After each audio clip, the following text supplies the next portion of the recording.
Okay, this is a tutorial here of the digital audio console that we have in KHWK's production room. Just kind of want to give you an overall review here of what this board is and what the different channels are that are involved here.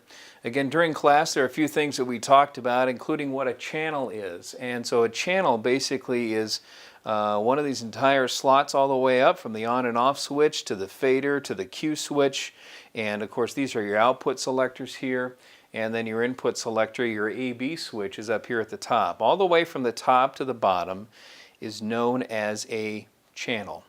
And we've got a number of channels here that represent a number of different things. For example, your first two over here are always your microphone switches. So you've got the main announcer mic here on one, your guest mic is on number two.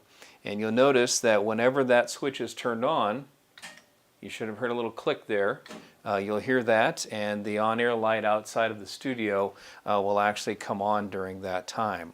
So you've got two microphone switches here, followed by two mini disc players that are over on the rack just to the left. We don't use those very often. We also have two CD players that are routed through this board as well. Don't use those very often, but we certainly do on a few of the labs here for the freshmen. The next three channels represent Next Gen Digital, which is the programming system that we're using on air, the automation system, and you have Next Gen A, B, and C, and so we'll be using those, again, on and off switches, and they represent different levels inside of Next Gen.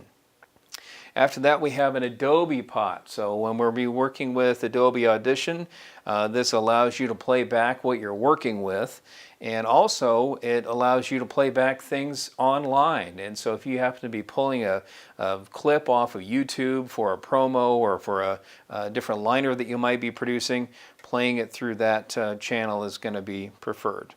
This one is open, there's nothing on it, and then the last one here, at the top of it, your AB switch says cassette and then also B patch. And so we do have cassette opportunities here in our production room. We don't use those very often. And then the second one, or the B patch, is a patch bay, which also we don't use very often. So you won't be using this channel very much. A little bit further off onto the board here, this is for a timer, and you see the timer right over here, and so you can start, stop the timer, reset using these buttons right here. I can stop it by hitting the stop button, and you'll notice here when I hit the reset switch that zeroes out.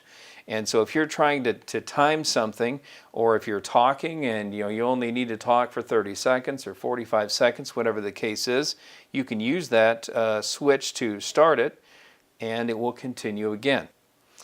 And then also here's the next channel that we have here. This is your monitor selecting, and so at the bottom here is our speaker volume for inside of the studio and how loud the speakers are. The second switch up is your headphone volume, and you can adjust that as needed. It's not recommended that you have your headphone volume up really loud because that's going to lead to ear damage down the road, but this is for your headphone select. And then this is for your Q switch, and so if you are putting something in Q, obviously you wanted to push the button in. For example, I've got a CD playing now in channel 1. I can hit this and turn this up and listen to what's actually playing through Q, and it's not going to go over the air. And so your pot or your fader is all the way down, so I know that that's not going over the air. My VU meter is not showing anything on program, so I know that it's not going out.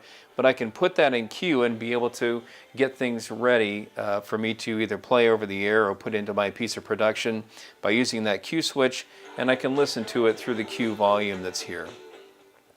And so that's what that channel represents, is your output. Again, program and audition. So if I want to listen to what's going out over the speakers or over the air, you would have it in program. If I wanted to listening to what's being recorded, then I would have things in Audition and use that selector for Audition. Now if you're in here and you want to just listen to generally what's going over the air for KHWK, you can go on that same channel and go all the way to the top.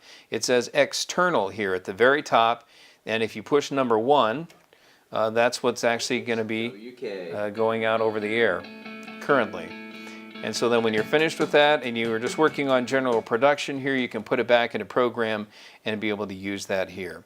This final channel that we have here, again, not in use, this is what's called a talkback switch, and you're going to find some stations will have talkback switches.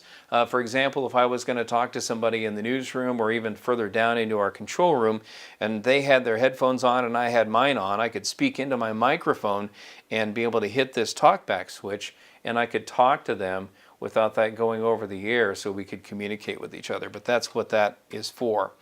So that's kind of a general once-over of what we're looking at here on our board. Again, you've got your program VU here, and this is your audition VU.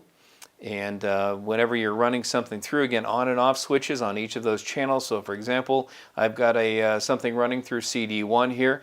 If I wanted that to go over the air or be included in my production, I'm going to turn that switch on, and then I'm going to turn it up until it gets to the VU where I think it's appropriate. Usually in the middle of these channels there's a kind of a fat gray mark, and that usually designates the area that you could go for 100%, but what you're really going to be able to tell that with is the VU right here. And you'll notice on some of those channels I'm getting green, and there might be a little yellow or an amber colored light that bounces with that as well. That's going to designate the top of my meter. If it goes into yellow, that means that you're just kind of peaking in the red a little bit. You've gone a little bit over 100%. But if that VU happens to get totally red, and that would tell you that you're pegging the meter and things are just way too loud. So always be watching this VU level for everything. Not only for music that you're putting in, but when you're going over the air, you've got to watch that VU to make sure that you're either at or just under 100%. We're looking for 80 to 100% for everything that we do. So that's kind of a basic general once over here of what this audio console is about. And of course, as always, if you have any questions, don't be afraid to ask.